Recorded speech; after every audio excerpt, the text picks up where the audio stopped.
ജീവിക്കാനുള്ള അവകാശം എന്നാൽ അഭിമാനത്തോടെ ജീവിക്കാനുള്ള അവകാശമാണ്. നോൺ പൊല്യൂട്ടഡ് ആയിട്ടുള്ള അന്തരീക്ഷത്തിൽ, അതുപോലെ ഭയരഹിതമായി ജീവിക്കാനുള്ളതാണ്. ഇങ്ങനെ ഒരുപാട് കാര്യങ്ങൾ വരുന്നുണ്ട്. അപ്പോൾ മലയോര ജനത പലയിടത്തും ഇപ്പോൾ കൃഷി ഉപേക്ഷിച്ചാലോ എന്ന ചിന്തയിലാണ്, അവിടം ഉപേക്ഷിച്ചാൽ ഭൂമിയും സ്വത്തും ഉപേക്ഷിച്ച് രക്ഷപ്പെട്ടാലോ എന്ന ചിന്തയിലാണ്. അത് വളരെ ആശങ്കാജനകമായിട്ടുള്ളൊരു സാഹചര്യമാണ് വന്നിട്ടുള്ളത്. അപ്പോൾ വന്യജീവി സംരക്ഷണ നിയമം പൊളിച്ചെഴുതണം എന്നതാണ് ആവശ്യം. അതാര് കൊണ്ടുവന്നു എന്നുള്ളതൊന്നും ഇനിയിപ്പോൾ നമ്മൾ തർക്കിക്കണ്ട. ഇപ്പോൾ അതിൻ്റെ ഉത്തരവാദിത്വം ഭരിക്കുന്നവർക്കാണ്. രാജ്യം ഭരിക്കുന്നവർ വന്യജീവി സംരക്ഷണ നിയമം പൊളിച്ചെഴുതണം. വന്യജീവികളുടെയും പരിസ്ഥിതിയുടെയും സംരക്ഷണം ഉറപ്പാക്കുമ്പോൾ തന്നെ പരിസ്ഥിതിയുടെ ഭാഗമാണ് മനുഷ്യൻ എന്നും കാണണം. മനുഷ്യനെ മാറ്റി നിർത്തിയിട്ടൊരു പരിസ്ഥിതി അത് നല്ല സങ്കല്പമല്ല. മലയോര കർഷകരുടെ ജീവനും സ്വത്തിനും സംരക്ഷണം വേണം.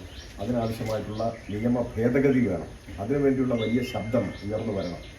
ഒപ്പം ഇപ്പോൾ തന്നെ ചില കാര്യങ്ങളിൽ ഉറച്ച ഒരു നിലപാട് നിയമം നിലനിൽക്കുമ്പോൾ തന്നെ സംസ്ഥാനം സ്വീകരിച്ചിട്ടുണ്ട്. മുഖ്യമന്ത്രി ശക്തമായി പറഞ്ഞല്ലോ, ഇപ്പോൾ ജീവന് ഭീഷണി ഉയർത്തുന്ന വന്യമൃഗങ്ങളെ കൊല്ലുക എന്നല്ലാത്ത ലോകത്തിൽ വേറെ മാർഗമൊന്നുമില്ല. അതിപ്പോൾ ഹിംസയെ ന്യായീകരിക്കുന്നതുകൊണ്ടല്ല, ലോകരാജ്യങ്ങളിൽ അങ്ങനെയാണ് വരുന്നത്.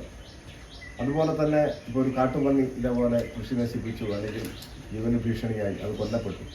അതെങ്ങനെ അത് സംസ്കരിക്കുന്നു എന്നൊന്നും നിങ്ങൾ പരിശോധിച്ച് പോകണ്ട എന്ന് മുഖ്യമന്ത്രി പറഞ്ഞു. സാധാരണഗതിയിൽ മുഖ്യമന്ത്രിമാർ പറയുന്നതിനേക്കാൾ ഒരു പടി കടന്ന് വളരെ ശക്തമായൊരു പ്രഖ്യാപനമാണ്. മലയോര ജനതയുടെ ശബ്ദമാണ് മുഖ്യമന്ത്രിയിലൂടെ പുറത്തു പോകുന്നത്. അപ്പോൾ ഞങ്ങളുടെ നിലപാടതാണ്, ഈ നിയമം ഭേദഗതി ചെയ്യണം.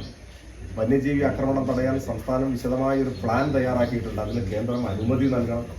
കേന്ദ്രത്തിൻ്റെ ഉത്തരവാദിത്വം നിർവഹിക്കണം. നിയമ ഭേദഗതിയുടെ കാര്യത്തിലും വന്യജീവി സംരക്ഷണം തടയുന്ന കാര്യത്തിലും എന്നത് ശക്തമായിട്ട് തന്നെ ഞങ്ങൾ ഉന്നയിക്കുന്നു.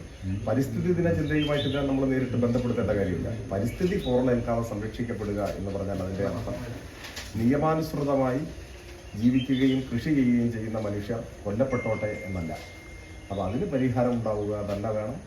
അത് പരിഹരിക്കുന്നത് വരെ ആ ശബ്ദം ഉയർന്നു വരേണ്ടതാണ്. അതോടൊപ്പം പ്രകൃതിയെ പരിഗണിക്കാത്ത ഒരു ചലനവും നമ്മളെ നന്മയിലേക്ക് നയിക്കില്ല എന്ന തിരിച്ചറിവ് പ്രകൃതിയെ കരുതലോടെ സമീപിക്കാൻ ഉള്ള തീരുമാനത്തിലേക്ക് എല്ലാ മനുഷ്യരെയും നയിക്കുകയും ചെയ്യേണ്ടതാണ്.